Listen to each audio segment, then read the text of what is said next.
on va parler de l'anxiété. Donc, il peut y avoir des enfants qui sont anxieux et surtout par la situation qu'on vit actuellement. Donc, que ce soit tes enfants ou les enfants de ton conjoint, les enfants peuvent faire de l'anxiété.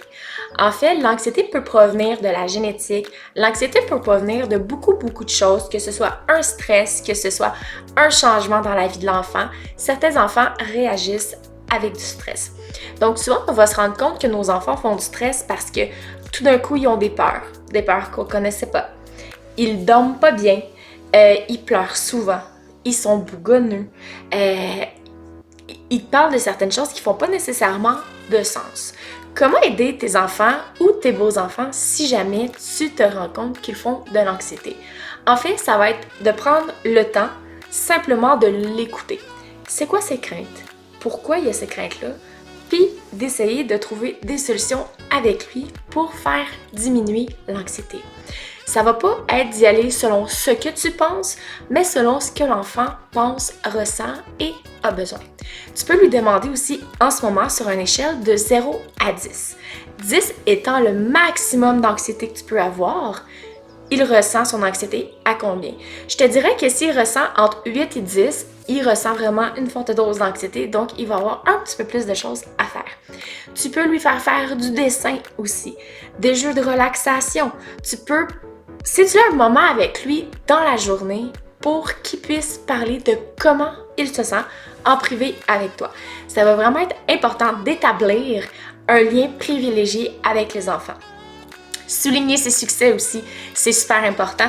Si votre enfant a peur, peu importe, a peur qu'un avion lui tombe sur la tête et que vous allez en voyage, ce qui est pas permis pour l'instant, mais si vous reprenez l'avion et que vous réussissez à faire le voyage et que vous voyez qu'il a fait ça comme un champion, soulignez-lui. Tu as fait ça comme un champion malgré que tu avais peur. Ça peut être aussi banal que d'avoir peur des papillons. Mais l'important, c'est de souligner les efforts des enfants. Ce que tu peux faire aussi avec lui, c'est discuter, prendre un plan. S'il a peur de telle chose, comment qu'on peut battre de ta façon à toi, où est-ce qu'on peut se rendre pour approfondir le sujet avec les enfants. Si jamais vous voyez que vous avez essayé plusieurs choses et que ça ne fonctionne pas, il faut vérifier aussi que l'enfant mange bien et que l'enfant dorme bien parce que ça va venir jouer aussi sur l'anxiété.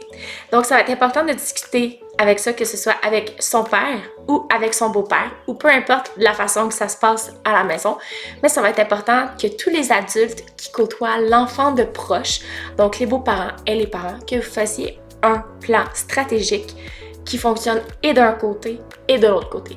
Parce que souvent, quand on a des gardes alternés, on fait quelque chose d'un bord, mais c'est pas nécessairement fait de l'autre. Donc, ça va vraiment être important de souligner les efforts et de maintenir la cadence dans les deux foyers. Donc, si jamais vous avez des questions, n'hésitez pas à les poser, mais surtout, j'aimerais savoir, est-ce que vos petits à la maison font de l'anxiété? Si oui, qu'est-ce que vous faites pour gérer l'anxiété?